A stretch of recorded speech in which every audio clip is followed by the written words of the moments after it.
మెదక్ జిల్లా రామాయంపేట మండల కేంద్రంలో జిల్లా అదనపు కలెక్టర్ వెంకటేశ్వర్లు, జిల్లా విద్యాధికారి డాక్టర్ రాధాకిషన్ పర్యటించారు. స్థానిక ప్రభుత్వ బాలుర ఉన్నత పాఠశాల శిథిల వ్యవస్థకు చేరడంతో వారు క్షేత్రస్థాయిలో పర్యటించి ప్రభుత్వ పాఠశాలను పరిశీలించారు. పురాతన పాఠశాల కావడంతో పైపెచ్చులు ఊడిపోతున్నాయని విద్యార్థులు, ఉపాధ్యాయులు తెలపడంతో పాఠశాల ఇతర ప్రాంతాలకు తరలించేందుకు ఏర్పాట్లు చేస్తున్నారు. మండల కేంద్రంలోని వివిధ ప్రాంతాల్లో ప్రభుత్వ భవనాలను వారు పరిశీలించారు. కళాశాల మైదానంలో ఉన్న బాలుర హాస్టల్, పాఠశాల ఏర్పాటు చేయనున్నట్లు వారు తెలిపారు. విద్యార్థులకు ఎలాంటి ఇబ్బంది కలగకుండా అన్ని రకాల ఏర్పాటు చేస్తామని వారు తెలిపారు.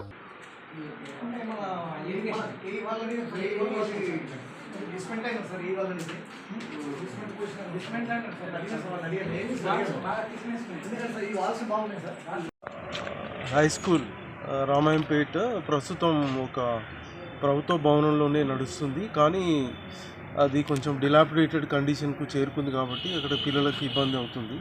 సో దాన్ని షిఫ్ట్ చేయడానికి కలెక్టర్ గారి ఆదేశాల మేరకు ఈరోజు కొన్ని ప్రత్యామ్నాయంగా ఏర్పాట్ల కోసం 2-3 బిల్డింగ్స్ చూడడం జరిగింది. అందులో ఒక బీసీ హాస్టల్ బిల్డింగ్ ఒకటి కొంచెం మంచిగా ఉన్నట్టు అనిపిస్తుంది. సో ఇప్పుడే మేము ఈఈపీఆర్ తోటి మాట్లాడాము.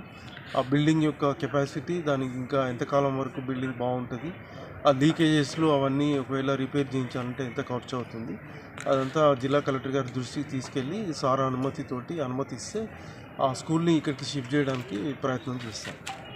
ఓకే.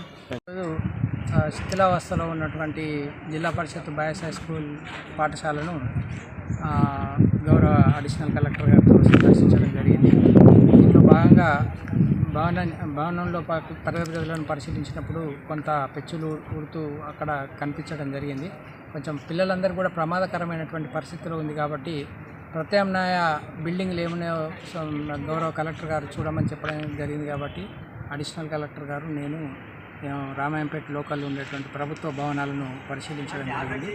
దాంట్లో భాగంగా ఇక్కడ ప్రభుత్వ భవనాల లోపల దీంట్లో గవర్నమెంట్ బాయ్స్ హాస్టల్. మరిన్ని అప్డేట్స్ కోసం మా ఛానల్ని సబ్స్క్రైబ్ చేయండి.